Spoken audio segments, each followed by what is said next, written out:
to our YouTube channel. Today we're at the Morgan Arboretum, A 245-hectare forest reserve in the Col-Parc de l'Ouest. This forest reserve has woodland and recreational areas and walking trails for cross-country skiing, snowshoeing, and taking a little walk with your dog. and 40 native tree species call this forest home, such as American beech, yellow birch, and the topic of today's video, Sugar maple! Welcome to the Sugar Shack. Sugar maples provide us with maple syrup, making an important cultural and provisional ecosystem service. Ecosystem services are basically the benefits that humans can obtain from different ecosystems. So another example of a provisional ecosystem service would be the honey that we obtain from bees. Guess what? We have a whole other video on ecosystem services down below. Hey Lisa, want to go learn about some sugar maples and try and tap one? Yeah, let's go! We have a very special guest with us here today. Forestry expert Marlene. Thank you so much for having me today. Of course. So tell us about sugar maple trees. Yeah, so as you can see here, there's a beautiful sugar maple tree, and it's native to eastern Canada and United States. We can easily recognize it by looking at the leaves. There's a U-shaped notch in it, and we can also look at the bark, which has a silvery brown groove appearance. In the summer seasons, the leaves range from a deep green color, and in the fall it turns into a nice yellow color. The sugar maple is a big culturally significant tree in Canada because, first of all, it is on our flag, and it's important in maple production as well in our country. Maple syrup production isn't just a late winter and early spring affair. It begins long before. In summer, maple trees work hard, converting CO2 and sunlight into sugar and oxygen. These sugars are stored in the roots for winter. During winter, with no photosynthesis, trees use stored nutrients to survive. Come spring, as temperatures rise, trees awaken. Using stored resources, they push nutrients up to the branches for leaf growth. Tapping into this nutrient flow in the bark allows us to harvest sugar water for maple syrup. So in order to collect sap from a tree, you'll want to find a nice one like the one we have right here. And we'll actually have to drill a hole into it so the sugary water flows out. This process is called tree tapping. Depending on the weather and the region you're in, this process will start mid-February to mid-March, and this will last from 4 to 6 weeks.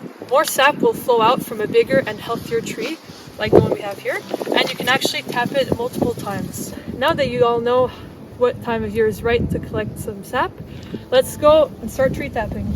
So here we have a spile, which will allow the water to flow out of the tree. In order to insert it, we actually have to drill a hole that's about 2 to 2.5 inches deep.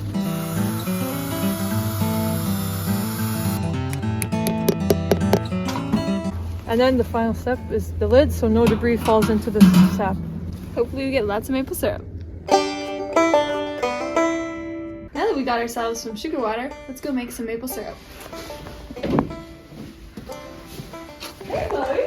Hey guys, welcome to the production area.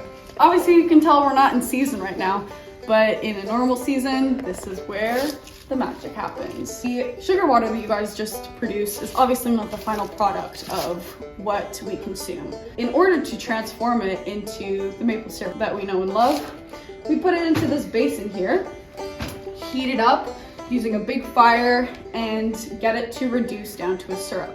In order to do that, the water evaporates, most of it, and once it's reached a concentration of around 66% sugar, it's ready to be spouted out in this spout, which is the maple syrup that we know and love. Then ready to be packaged and sent across the country and across the world. Thank you so much for that tour, Chloe. We really appreciate it. No worries. Take one for the road. Thanks. Maple syrup existed in North America long before Europeans arrived. It was discovered and invented by the indigenous peoples of the northern regions of the continent and has held cultural and spiritual importance for them for thousands of years. Many local nations, including the Mohawk, Anishinaabe, Abenaki, Haudenosaunee, and Mi'kmaq peoples, produce maple syrup right here around what we know as Montreal for thousands of years. Historically, women were often the main producers of maple syrup among indigenous communities. Women would cut a diagonal notch in the bark of a maple tree and use a wooden spile and clay basket to collect and store the maple sap. They would then allow the sap to freeze overnight. Water freezes at a much higher temperature than sugar particles, so this process acted as a first step to remove the water and increase the sugar concentration in the sap.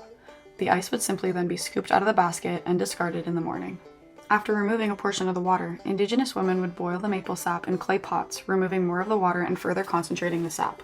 When the syrup was done, they would either eat it as we do, or pour it into wooden buckets and stir it to create solid maple sugar, which could be used year-round to season foods. Multiple smaller-scale maple syrup productions still use many of the harvesting and processing methods that the indigenous people of North America developed thousands of years ago. Although we may associate the syrup to white men in red plaid jackets, it's important to realize that Indigenous peoples' combination of cultural tradition and scientific processes was stolen for white colonial profit and is the only reason that maple syrup has become such a staple in our culture. I think the two of us have learned so much here today, and I hope that you guys have learned along with us. We chose this topic today because 75% of the maple syrup worldwide is actually produced right here in Canada, so it's important Canadian ecosystem service. Of course, we owe all the knowledge and all the techniques to Indigenous peoples who have been here long before us and who have been collecting and producing maple syrup for a very long time. So overall, this ecosystem service has allowed us to boost our economy, enrich in our culture, and bring tasty treats to our tables. Thank you so much for tuning in, Yeah, guys. thank you. See you next week.